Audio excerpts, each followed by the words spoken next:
नमस्कार, मैं हूं जुबैर कुरैशी और आप देख रहे हैं नारद मुनि लाइव, जहां लोकतंत्र का ना तो मेकअप किया जाता है और ना ही पर्दा डाला जाता है। मध्य प्रदेश विधानसभा के मानसून सत्र के दूसरे दिन का नजारा देखिए।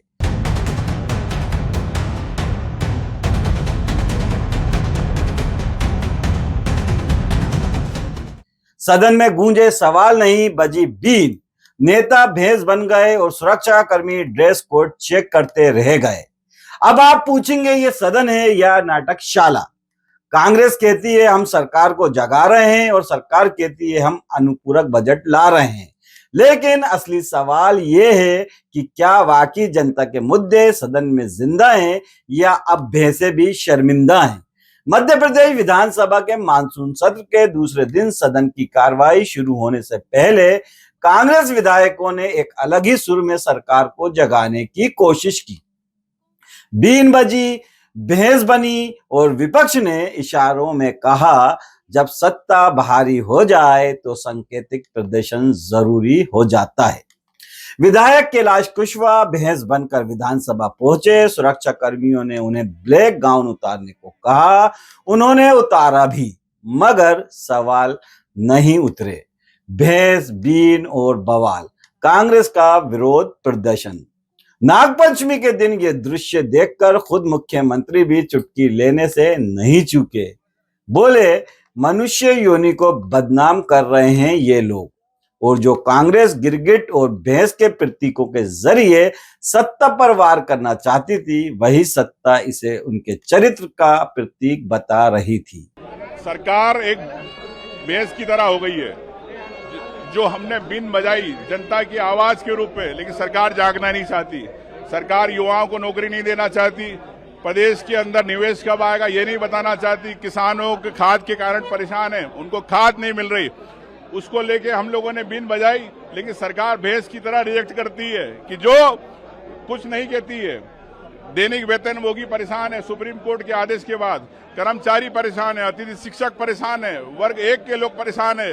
पिछड़ा वर्ग को आरक्षण नहीं मिल रहा, 27%, 13% उनके रिजल्ट रोके हुए। ये हमारी लड़ाई है, ये जनता की लड़ाई है, उस लड़ाई को हम लड़ रहे हैं। देखिए, कांग्रेसी मित्रों को मेरी नागपंचमी की हार्दिक शुभकामनाएं।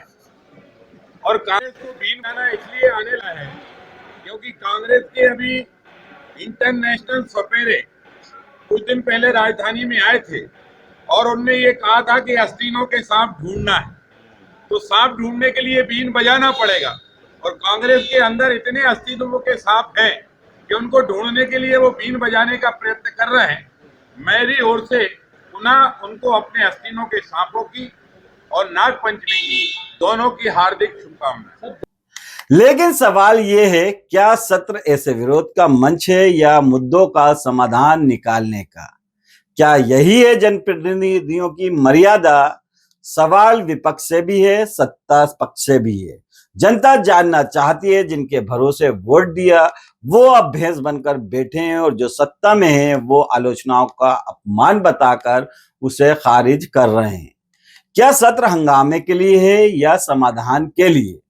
सदन के अंदर विपक्ष के माननीयों के खिलाफ आपराधिक प्रकरण दर्ज किए जाने को लेकर भी हंगामा हुआ। हंगामे के बीच कांग्रेस ने सदन से वॉकआउट भी किया और जमकर नारेबाजी भी की। नेता प्रतिपक्ष उमंग सिंगार ने तो सीधा आरोप लगाया कि सरकार पुलिस पर दबाव डालकर कांग्रेस के जो जनप्रतिनिधि हैं, कांग्रेस के जो विधायक है, उन पर आपराधिक प्रकरण दर्ज कर रही है, फर्जी तरीके से फर्जी केस करवा रही है। इनमें उन्होंने अभय मिश्रा का नाम लिया, आरिफ मसूद की बात कही। उन्होंने अभय मिश्रा, सेना पटेल और आरिफ मसूद जैसे विधायकों के केस का हवाला देकर चेताया। उन्होंने ये भी कहा, मुख्यमंत्री जी अगर सदन के सदस्यों को सुरक्षा नहीं दी तो हम उनके क्षेत्रों में घेराव भी करेंगे। चलिए सबसे पहले सुनते हैं माननीयों पर आपराधिक प्रकरण दर्ज होने पर कांग्रेस के विधायक क्या बोले। जी देखिए, सीधी बात है कि हमारे विधायक सेना पटेल जी के पुत्र के साथ जो घटना हुई है, कहीं से भी जो घटना हुई थी, कोई भी उसमें जो बात थी जानबूझ के नहीं थी, तो एक्सीडेंट हो गया था। और जो भी केस ऐसे होते हैं एक्सीडेंट में, कहीं भी उसमें नॉन बेलेबल धारा नहीं लगती है। लेकिन जो इसमें धारा लगाई गई हैं, हमारे पुष्पराज पटेल जी के खिलाफ, उसमें स्पष्ट दिख रहा है कहीं ना कहीं पूरा जो ये मामला है राजनीतिक द्वेष के कारण लगाया गया है। और इसीलिए उनके साथ साथ जो हमारे अभय मिश्रा जी हैं, उनके ऊपर भी गलत कार्रवाई की गई है। कल नेता प्रतिपक्ष जी के साथ सभी विधायक लोग उनसे मिले भी थे, लेकिन अभी तक जो आश्वासन दिया गया था पुनर्जांच का, वो अभी अमल नहीं किया गया है। तो हमारी यही मांग है कि भाई आखिर सदन में अगर विधायकगण के संरक्षण पर भी सदन ठीक से कार्रवाई नहीं करेगा तो फिर हम क्या उम्मीद करें विधानसभा से।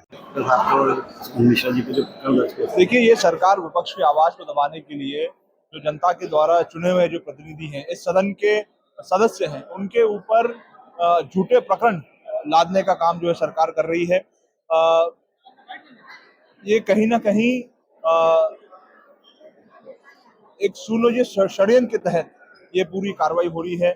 चाहे हमारे अभय मिश्रा जी है, वो जब उस जगह ही उपस्थित नहीं है और भारतीय जनता पार्टी के एक पूर्व विधायक वहां जाकर के हमारी महिला सीएसपी के साथ अभद्र व्यवहार करते हैं।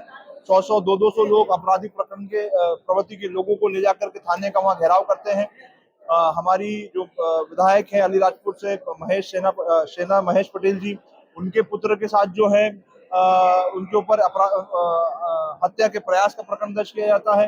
आरिफ मसूद जी जो है उनके ऊपर झूठे प्रकरण लादे जाते हैं, उनके स्कूल तोड़ने की जो है कार्रवाई करने का काम किया जाता है। तो ये कहीं ना कहीं जो विपक्ष है, उस विपक्ष की आवाज को दबाने के, उसको कुचलने का काम जो है सरकार इस सुनियोजित तरीके से करने जा रही है। और मैं समझता हूँ कि ये एक स्वस्थ लोकतंत्र के लिए अच्छी परंपरा नहीं है। तो आप क्या ये मानते हैं कि राजनीतिक देश के कारण ये सब कार्रवाई की जा रही है? निश्चित रूप से ये पूर्ण रूप से राजनीतिक द्वेष जो हमारे साथी जनता की आवाज उठाने का काम कर रहे हैं, सरकार को कटघरे पे खड़ा करने का काम कर रहे हैं।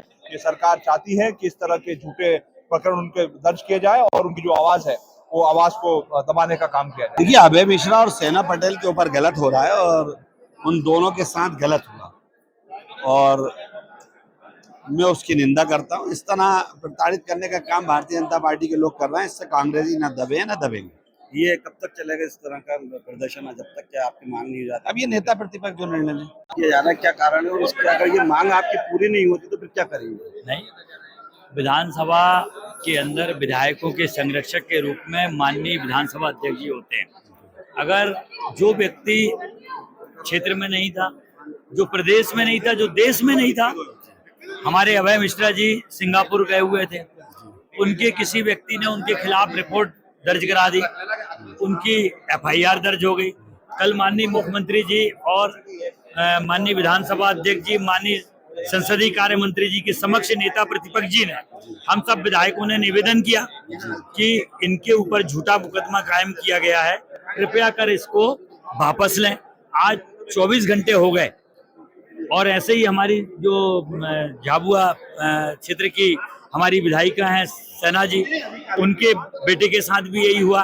तो हमारा सब विधायकों का, नेता प्रतिपक्ष जी का ये आग्रह है आदरणीय मुख्यमंत्री जी से, आदरणीय विधानसभा अध्यक्ष जी से, कि ऐसे मुकदमों को वापस लेना चाहिए। और चूंकि एक निर्वाचित जनप्रतिनिधि हैं तो पूरी जांच होने के बाद ही उनके किसी भी मामले को संज्ञान में सरकार को लेना चाहिए। आश्वस्त भी किया माननीय मुख्यमंत्री जी ने।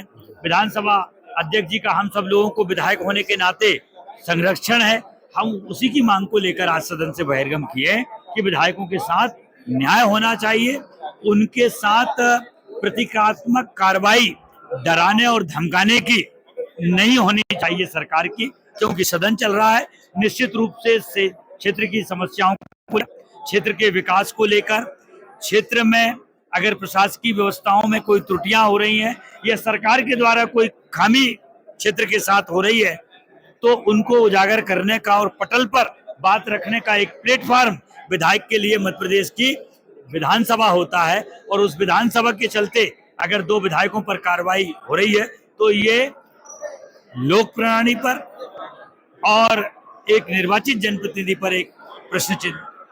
अब आते हैं सत्ता पक्ष की तरफ।